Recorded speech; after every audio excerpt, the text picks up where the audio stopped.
What if I told you one of your daily habits can silently have your transmission's life just by raising fluid temperature about 20 degrees?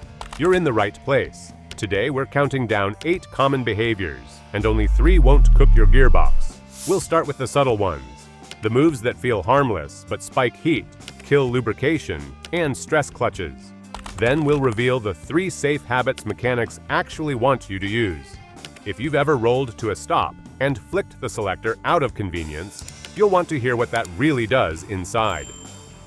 Number 1. Shifting into reverse while still rolling forward. You're inching forward in a lot, spot opens. You flick into reverse. Quick, right? Inside, it's anything but. The transmission's reverse clutches and the one-way sprag are trying to stop forward momentum you should have handled with the brake. Hydraulics shove pressure into the reverse pack while the output shaft still spins forward, creating a violent torque spike that bakes friction plates in seconds. Planetary carriers and bands are built for managed shifts, not instant direction flips. Shops see the aftermath. Heat-blued steels, toasted friction material, and glaze on plates after repeated D2R nudges while rolling. Those microshocks spike fluid temperature, thin viscosity, and starve films on bushings and bearings, turning crisp engagement into a shudder. Use the brake, stop fully, then shift. Brakes are cheap, clutch packs aren't. And there's a cousin habit that punishes one tiny part. Next, the parking powell. Number 2. Shifting into park before the car fully stops. You're almost at the curb, toe easing off the brake, and you click into park to hop out. The car's still creeping. Inside, a small steel pawl is about to drop into a notched wheel on the output shaft. That wheel is moving. It's like forcing a pin into rotating teeth. That pawl can chip, bend, or hang. The impact doesn't stop there.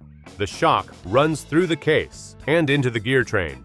Techs report cracked pawls and scarred output gears after almost stopped park engagements, and owners' manuals warn against selecting park while the vehicle is moving.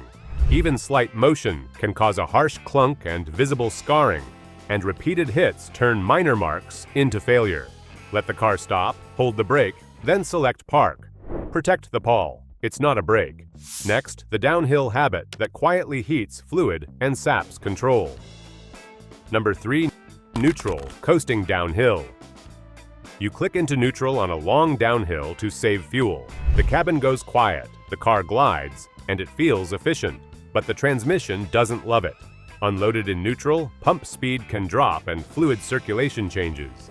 Heat starts building where you can't see it, and you've given up engine braking and instant throttle if traffic stacks up. Here's the part most drivers miss. Modern ECUs use deceleration fuel cut off in drive, so closed throttle downhill often burns 0 fuel. Neutral doesn't beat 0. Meanwhile, bearings and bushings rely on a steady fluid film. Slow flow and higher component speed make that film thin, inviting wear. Several states discourage or ban neutral coasting because it reduces control. Stay in drive, use engine braking, keep lubrication steady, and keep cooling active. Next, a fingertip habit that quietly loads the shifter. Number 4. Resting your hand on the gear selector. Your hand settles on the gear selector in traffic. It feels casual, like a fidget. But that small, steady push preloads the detents, bushings, or cable. Keep doing it, and you can nudge the mechanism out of alignment. That's when shifts feel loose, and engagement starts to lag. On cable-driven shifters, slight lateral load plus vibration wears the shift gate and cable ends, and cables can stretch. Electronic selectors still use mechanical detents for feedback. Constant pressure works the springs and the gate, dulling precision. Some designs route position through a PRNDL switch, and that extra hand pressure speeds wear there too, leading to intermittent gear recognition or delayed engagement. Manufacturers warn against resting on the shifter, and techs see worn detents and misadjusted cables traced to this habit. Hands on the wheel, not the selector. Next up, cold fluid and hard launches. Number 5. Hard launches without warm-up. Green light after a cold start, you mash it. The car lunges, but inside, Thick ATF moves like syrup through the valve body. Line pressure ramps late, so clutches bite harder and longer, creating a heat spike before seals and friction materials are ready. That first block can push temps toward the danger zone fast. Cold fluid means extra torque converter slip, which multiplies heat. Do it again at the next light, and you stack thermal cycles that age seals and glaze clutches.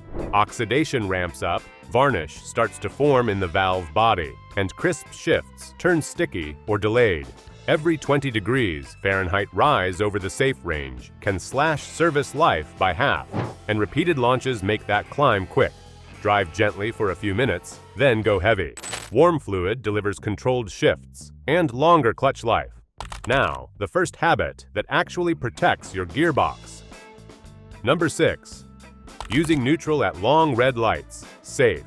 Stuck at a long red, you're wondering, click to neutral or sit in drive. Here's where it gets nuanced. In many newer automatics, staying in drive at a standstill adds little heat because efficient pumps and lock strategies keep internal shear low. But if you're in an older car, or the day is scorching, and the stop is truly long, slipping to neutral can trim a bit of torque converter shear and idle load. That's a small heat win, not a magic fix. Use it with discipline. Keep your foot firmly on the brake. Make sure the road is flat so the car doesn't roll. Do not rev in neutral, ever. That spikes wear faster than any benefit you'd gain. Re-engage drive only when completely stopped and ready to go. Used sparingly. Neutral is a heat management tool, not a fidget. Before that, a simpler cold morning move pays bigger dividends. Number 7. Letting the car idle briefly before driving off. Safe. You start the car and either dart away or let it idle forever. Both feel fine. One burns fuel for no reason, the other slams cold parts with thick fluid. The balanced move is short and simple. Give it 30 to 60 seconds. That brief idle stabilizes oil pressure and gets transmission fluid circulating, so clutches, valves, and seals aren't hit dry. Then roll out with light throttle. Gentle driving brings ATF and engine up to temperature together, which smooths pressure modulation and trims early heat spikes. Older automatics with syrupy cold fluid benefit the most, but newer cars still like a mild start rather than immediate heavy load. OEM guidance backs short idle plus gentle driving over long warm-ups. A 1-minute pause and calm right foot for the first few minutes reduce clutch shock and pump strain. Finally, protect the drivetrain even after you've parked on a slope. Number 8. Using park plus parking brake together. Safe. You pull into a spot, drop it in park, release the brake, and call it done. Not quite. Without the parking brake, the car's weight leans on a tiny pawl inside the transmission. On any slope, that load binds the driveline and hammers that lever, which isn't designed to hold the whole vehicle by itself.